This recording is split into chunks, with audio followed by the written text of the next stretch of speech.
Olá, meu nome é Mônica Vieira, sou assessora de comunicação aqui do Conselho Regional de Contabilidade do Estado do Ceará e estou aqui apresentando para vocês mais um episódio do nosso CRCCE Cast, o nosso podcast voltado para você, contador, você, contadora, para realmente saber aqui tudo que existe em relação não só à atuação do Conselho, mas enfim, tudo que há de mais moderno, de tendências aí do universo contábil. Afinal, você assumiu aí um grande pacto, não é mesmo? Ser protagonista da sua história. E o Conselho Regional, ele tem aqui, claro, logicamente, olha aqui, protagonismo, inovação e protagonismo com nossas realmente bandeiras aí para transformar cada vez mais o mercado em reconhecedor da sua atuação.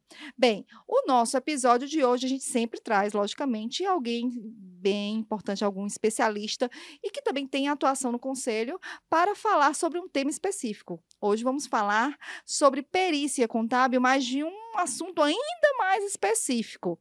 Para isso, estamos aqui com José Valdivino de Carvalho Neto. Muito obrigada, da Comissão de Perícias e Administração, não é isso, do Conselho Regional de Contabilidade do Ceará. Seja bem-vindo e já explica o que é que você faz dentro da perícia. Perfeito. Bom, saudações a todos aí, a quem está nos ouvindo, nos assistindo. Fazer uma saudação aqui ao pessoal do estúdio, na pessoa aqui da nossa Mônica Vieira, que vai comandar a entrevista, né? Queria pedir permissão a ela aqui para dar os parabéns a essa iniciativa do Conselho de Contabilidade aqui do Estado do Ceará, né? Tanto de abrir esse espaço, como também criar essa comissão de perícia e administração judicial, né, da qual eu faço parte, né, o meu currículo já faz constar, né, com muita honra que eu sou membro da comissão. O conselho teve essa ideia de trazer pessoas de fora. Eu não sou do Conselho de Contabilidade, eu tenho como formação administração de empresa e sou advogado, e atuo como perito grafotécnico, né? Então, eu queria aproveitar esse início para dar os parabéns que o Conselho teve essa ideia de trazer pessoas de fora para agregar conhecimento na comissão, e isso fortalece a comissão, e nosso bate-papo vai ser justamente esse: o que é a perícia grafotécnica e o que é que ela pode ajudar os contadores. Você tocou num ponto muito importante, José, que é justamente essa questão da multidisciplinaridade que o conselho vem buscando. Por entender que hoje o contador, claro que além dos aspectos operacionais, de entregas, de rotinas do dia a dia, o contador, a contadora, eles podem ir muito mais além, podem ser consultores realmente dentro das empresas, das instituições que eles atuam. E que bacana realmente trazer um profissional aqui como você, para a gente poder conversar sobre assunto tão específico. Eu quero que você explique um pouco mais sobre esse assunto e também já aproveite e indique qual é a conexão, como é que o contador, a contadora pode utilizar um serviço como o seu para poder enriquecer o trabalho dele dentro de uma empresa e de uma instituição. Bom, a perícia grafotécnica, ela na verdade a gente chama perícia documentoscópica, e a perícia grafotécnica está inserida na documentoscopia. A perícia grafotécnica, ela basicamente estuda a técnica da grafia, né? A documentoscopia estuda o documento como um todo, e a grafotecnia estuda a técnica da grafia. Então, quando um juiz quer saber se a assinatura é daquela pessoa ou não, se existe algum documento fraudado ou não, se existe alguma adulteração ou não, o perito grafotécnico pode, então, auxiliar a justiça nesse sentido.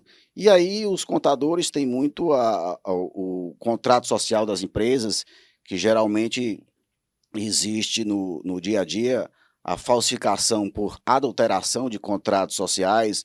São pessoas que são inseridas ou são excluídas de um contrato social, né? Então, geralmente, as pessoas procuram um contador, e o contador não tem essa expertise de atestar que aquele contrato social teve alguma adulteração. Então, o perito grafotécnico vem justamente, uma das coisas é auxiliar também nesse sentido, né? A gente vê se um contrato social tem alguma edição de um parágrafo para o outro, se a centralidade dos parágrafos está correto ou não, se a assinatura daquele sócio é dele mesmo ou foi uma falsificação por imitação, se aquela folha daquele contrato foi aditada e aquela rubrica que consta não é do sócio, né? A assinatura pode até ser dele lá no final,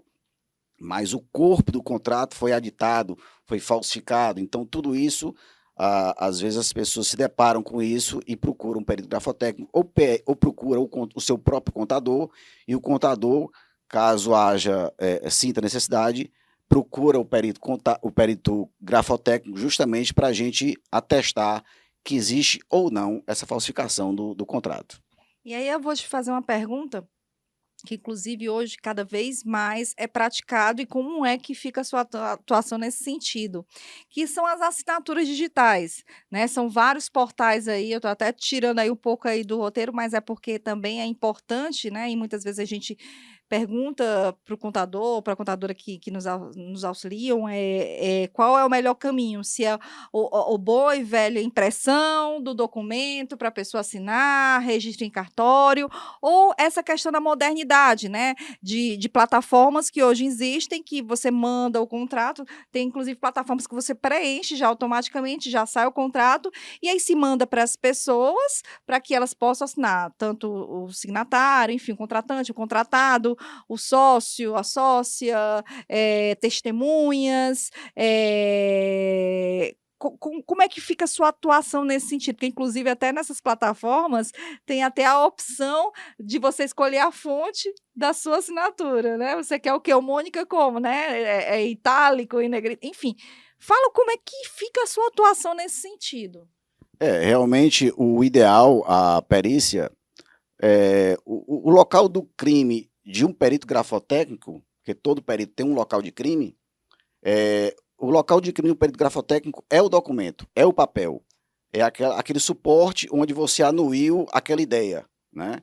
Então, quanto mais distante o perito está daquele suporte, que é o papel, menos fiel a perícia vai ser, né? Então, eu já vou começar a ficar um pouco mais distante da realidade.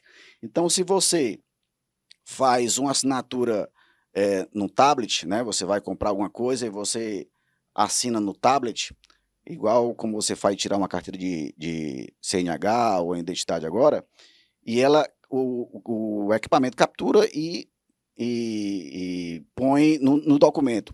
Isso é um pouco temerário, realmente, né? Porque essa assinatura captada pode ser colocada nesse documento, mas nada impede que uma pessoa de má índole, de má fé, coloque em outro documento, e em outro documento, e em outro documento. Então, quando o perito vai analisar essa assinatura digital, ele pode atestar que é sua, mas só no original ele vai ter condição de dizer se houve uma montagem ou se houve um transplante de assinatura, ou seja, aquela assinatura foi aproveitada de um documento e foi transplantado para o outro, né? Então, realmente é temeroso. Certo. E aí me fala um pouquinho, então, sobre essa questão da área propriamente dito. Eu sou estudante de contabilidade, porque também o nosso podcast também é veiculado para eles. Eu sou contadora, já tenho minhas atividades, mas eu quero me especializar nisso. Quais são os caminhos mais práticos para isso? É fazer cursos? Ou o ideal é realmente buscar parceiros? Enfim, fala alguns caminhos que a contabilidade pode utilizar da perícia do ponto de vista também de capacitação. Se existem também, né, maneiras de como ele entender melhor, não para ele executar, mas para ele poder explicar para o cliente quais são os principais. Pronto, eu acho que fica até mais didático se a gente fizer desse sentido. Além dessa questão desses caminhos de capacitação, também quero que você me responda quais são os erros mais comuns dos contadores e das contadoras nesse aspecto dessa assessoria contábil em relação à grafologia. Na verdade, existem dois termos bem semelhantes, aproveitando aí. Ótimo, a grafotecnia e a grafologia. Pronto, explique qual é a diferença dos dois, antes de responder os outros. A grafotecnia é quando o perito vai atestar se aquela assinatura é sua ou não. A grafologia é mais para o pessoal da psicologia, dos recursos humanos, é quando você entra para ingressar na empresa, ele faz aquela carta, você escreve uma carta, e ela vai analisar o seu psique através da escrita, né? Perfeito, pronto. Então são primas, grafologia e grafotecnia, mas são distintas. Perfeito. E aí, voltando às duas perguntas sobre a questão de caminhos para se capacitar e quais são os erros mais comuns na hora dessa condução em relação à perícia? Bom, para quem quer ter uma noção de perícia grafotécnica, realmente aqui no estado é carente muito de curso. Mas tem alguns cursos pela internet que, por mais simplório que sejam, você dá um pontapé inicial, né? Você anota o nome de livros. Então, quem quer ter uma noção para melhor subsidiar o seu cliente, né? O contador que queira ter uma noção uma noção macro da coisa, é fazer curso simples mesmo, né? E começar a ler livros simples, e aí então se aprofundar, caso interesse. Com relação aos principais problemas que o contador teria numa perícia grafotécnica, é o que todo mundo tem, é justamente o que você já tinha abordado, é a falta de acesso ao documento original. Então, se eu tenho vou analisar um contrato de uma empresa que uma pessoa está dizendo que aquelas cotas dele estão erradas, ali foi editado. Então, eu tenho que acessar o contrato original. Então, se não foi arquivado o contrato original, se só é uma Xerox, a Xerox ela tem essa limitação de que eu não posso atestar que alguém fez uma montagem e inseriu aquela página no contrato. Então, a maior dificuldade é justamente você ter acesso a um documento original, porque a Xerox, vou repetir, ela comporta a montagem e fica muito difícil de você detectar a montagem. Você atesta que aquela assinatura, aquela rubrica é da pessoa, mas não pode atestar, é a limitação, é a ressalva que se faz num laudo pericial quando se emite, que pela falta do original não tem condição de dizer se houve ou não a montagem. Perfeito. E me fala agora também do seu dia a dia, tá? Quais são, vocês utilizam equipamentos, não é isso, para poder fazer essa perícia, para poder fazer essa identificação da falsificação ou não, né, da veracidade ou não do documento? Quais são esses equipamentos?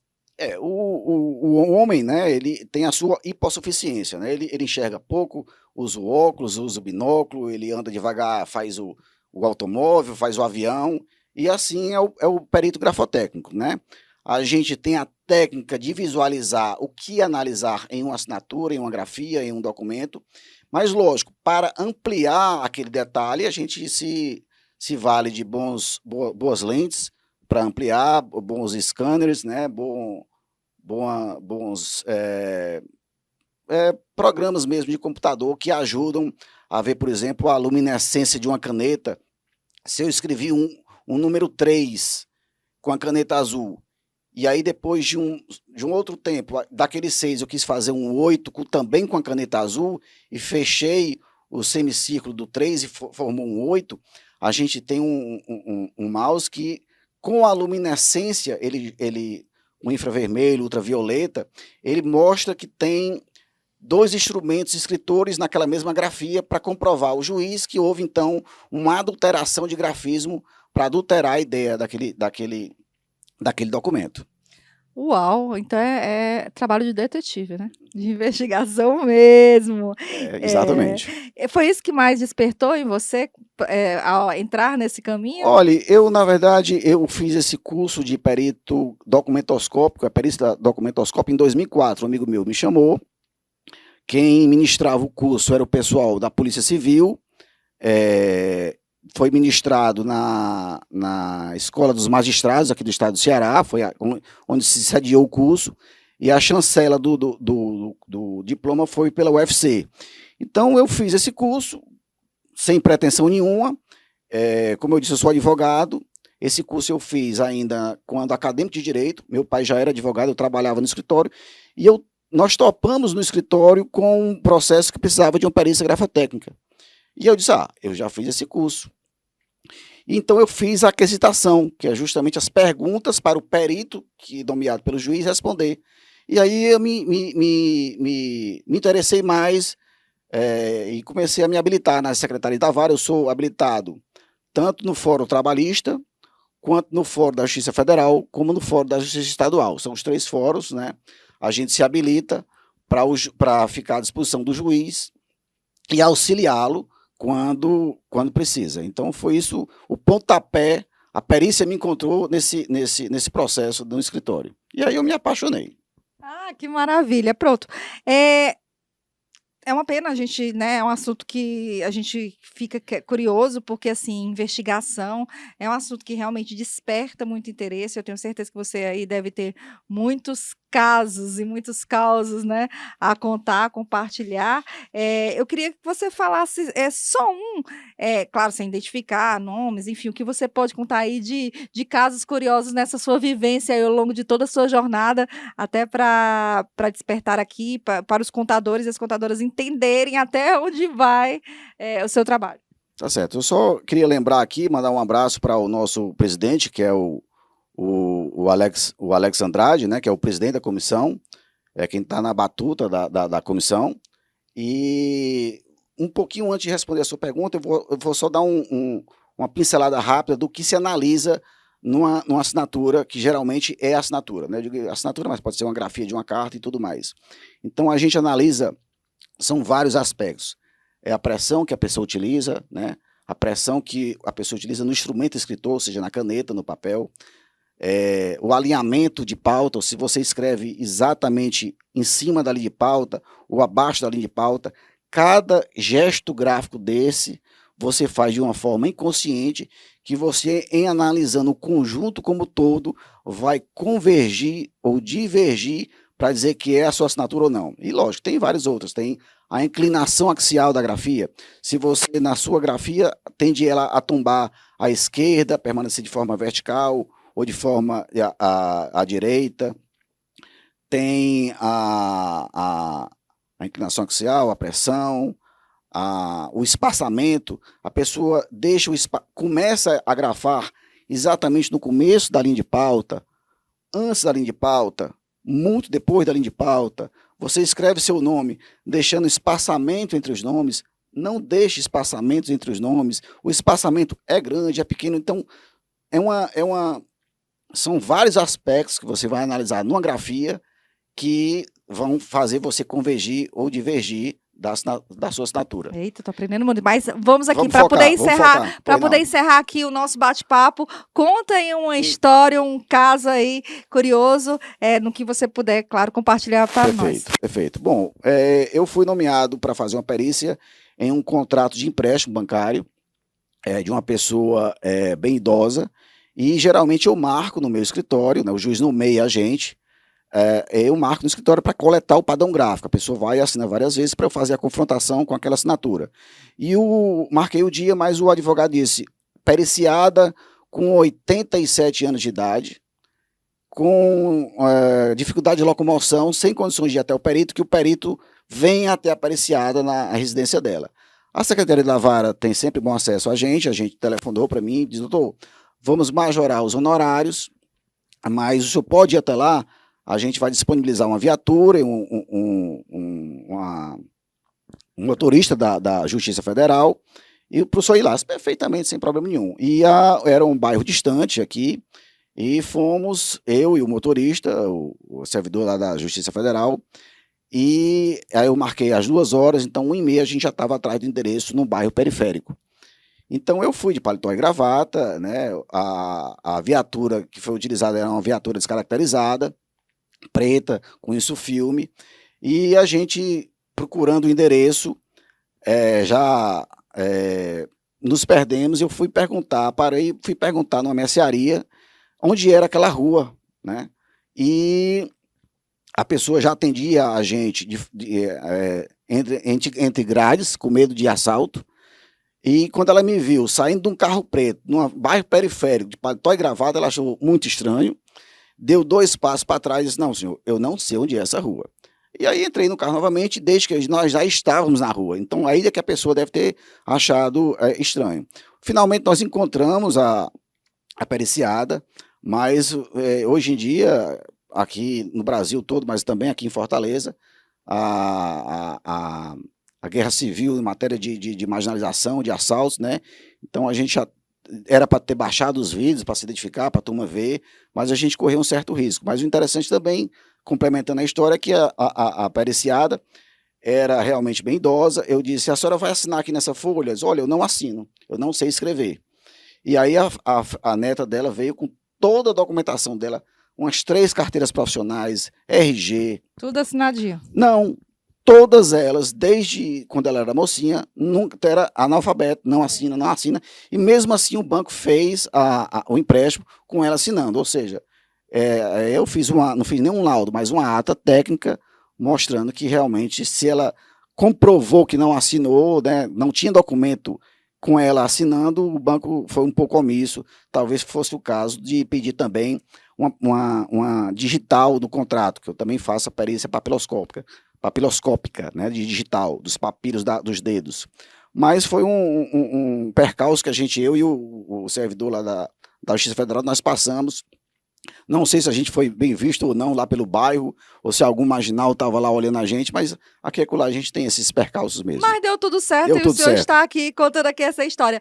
José, muito obrigada. Foi excelente, né, o nosso bate-papo. É importante aí você, contador, contadora, realmente ter parceria com excelentes profissionais, com bons profissionais que possam aí agregar aí ao seu serviço, né? Quantas e quantas brigas, enfim, né? Problemas entre sócios, outros problemas em relação aos seus clientes podem ser evitados graças a uma perícia que pode resolver rapidamente o assunto. Muito obrigada, parabéns por seu trabalho, um abraço também aí, né, o Alex, a toda a comissão que realmente aí vem desenvolvendo um trabalho tão importante. E olha, e detalhe, eles são extremamente preparados, viu? Sempre trazem tudo aqui pra gente, mandam as perguntas. É incrível o nível de preparação e de realmente profissionalismo, inclusive aí para receber tão bem a equipe do CRCCE-Cast. Meu abraço. Como é que a gente faz para ter contato com você, o seu contato, enfim, bom, eu tenho celular, o site é Valdivino com I, V-A-L-D-I, valdivinoperito.com.br. Lá tem meu endereço, telefone, ótimo, meu currículo e tudo mais. Valdivino com I, V-A-L-D-I, valdivinoperito.com.br. Maravilha. Muito obrigada mais uma vez. Um abraço também ao Paulinho, aí o nosso Paulo Silva, Wander, a toda a equipe de comunicação e a todos vocês aí que fazem o nosso Conselho Regional de Contabilidade do Ceará. Até a próxima edição.